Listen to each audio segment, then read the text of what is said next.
Welcome once again. This is the Building Consultant Show. My name is Sam Wanyoike. Here we seek to educate, challenge, and inspire you on your journey of construction. Today we want to talk about how to budget for your house.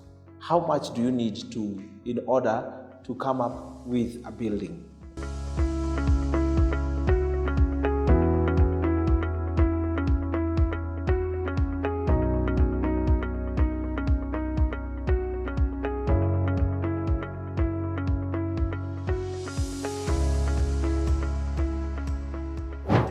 The cost of a building will depend with what kind of building you're actually doing.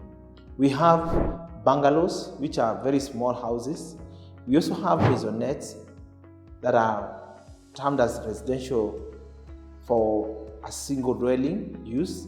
We also have apartments. We would have other buildings like institutions, religious centers, and so on and so forth.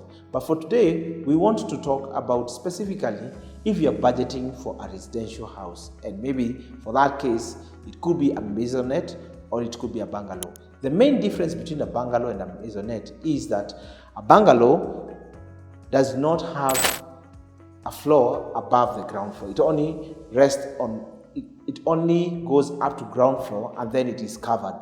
Whereas for a maisonette, it will have another level above ground floor, which could either be 1 or 2 levels. And that means that the maisonette will indeed require to have a staircase. Now, if you are seeking to build a house, the first thing is that you need to plan.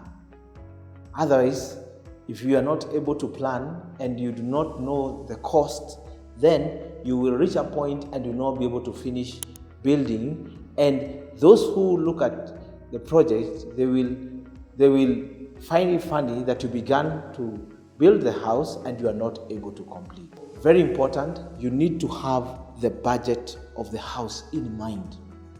How do you do that? Before you are able to know the cost of the house, the first thing is that you need to come up with a plan of the house.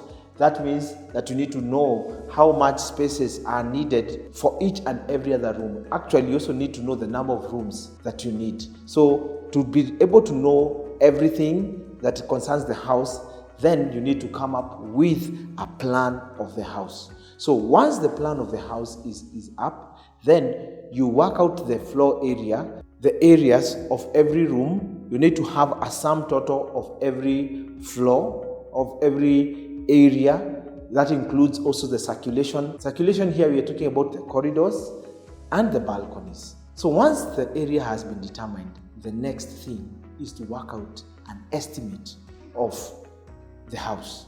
Before I give you the estimate of the house, I would want to inform you that the best way to be able to get a precise costing of your house will be to involve a quantity surveyor who will provide for you a bill of quantity that gives detail and even a breakdown of every small cost that will be involved in your construction, or given the location of your ground, the kind of finishes. Bill of quantity will also envision the way the house will be done, all the material that will be into place.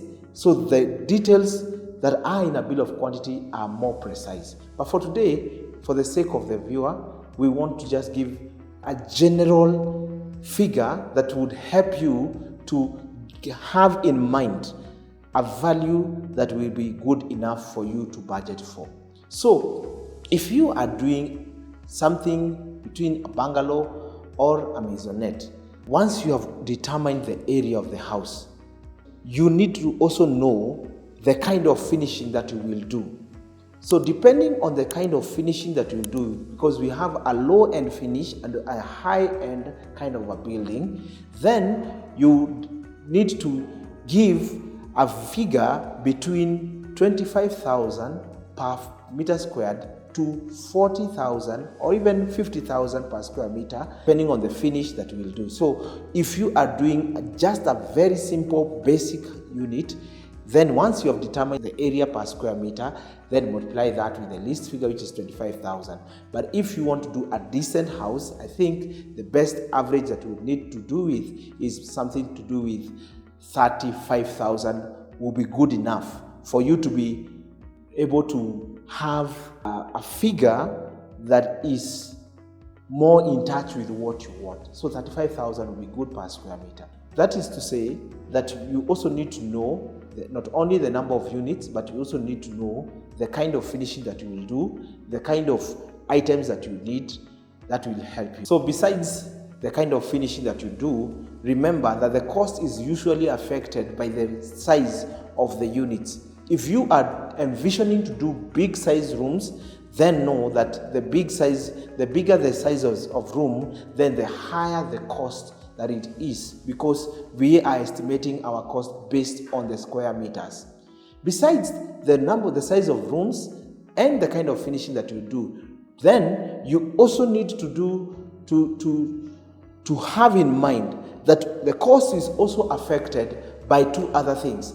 That is, one, it will be affected by the availability of materials. Some of the materials that you might use may not be easily available, or depending with the locality, there will be a higher cost of transporting the materials from their source to where you need them. So have that in mind as you factor in for the cost of the house. Besides the cost of materials, then availability of labor. There are situations where labor would become expensive because it is not easily available in the area. So the cost of hiring from a different area makes the cost of labor to go up. So that is it for today. Thank you for watching. Kindly subscribe and like our channel in order to continue to receive more of this. Thank you.